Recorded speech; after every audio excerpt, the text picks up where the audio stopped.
Le réseau Caritas, Secours catholique Caritas France, a souhaité ajouter à son panel d'actions et d'outils une foncière permettant d'avoir de l'immobilier le moins cher possible. On a une production de logements qui augmente, mais pas suffisamment pour rattraper 30 ans de retard. Deuxièmement, on n'a pas assez créé d'offres abordables.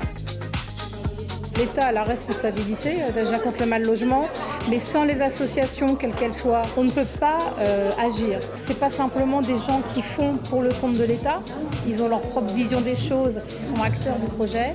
Le projet de Caritas d'avoir une foncière, donc d'agir lui-même sur la création de logements abordables, c'est vraiment avoir un travail de longue haleine. Il faut évidemment agir sur le mal logement, mais il faut agir sur la pauvreté.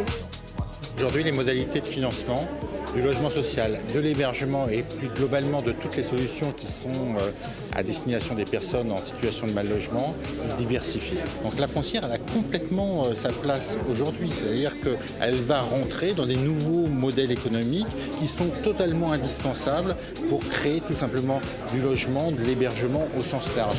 On est à la fois un gestionnaire de logements accompagnés et un réseau d'associations qui gèrent du logement accompagné, notamment des résidences d'accueil et des maisons relais.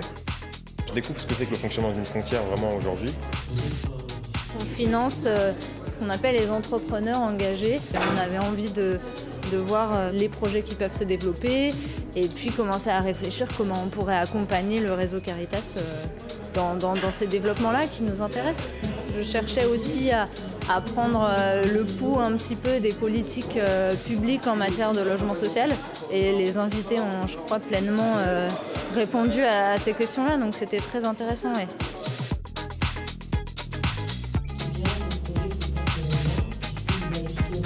C'est le premier événement organisé par Caritas Habitat depuis sa création. Et c'est vrai que la semaine de l'épargne solidaire, c'était vraiment le moment pour le faire. C'est aussi le moment où on ouvre notre capital pour la première fois. Donc c'est aussi une action de communication pour dire aux gens, on est là, aidez-nous, vous aiderez en même temps les plus démunis à sortir de la précarité.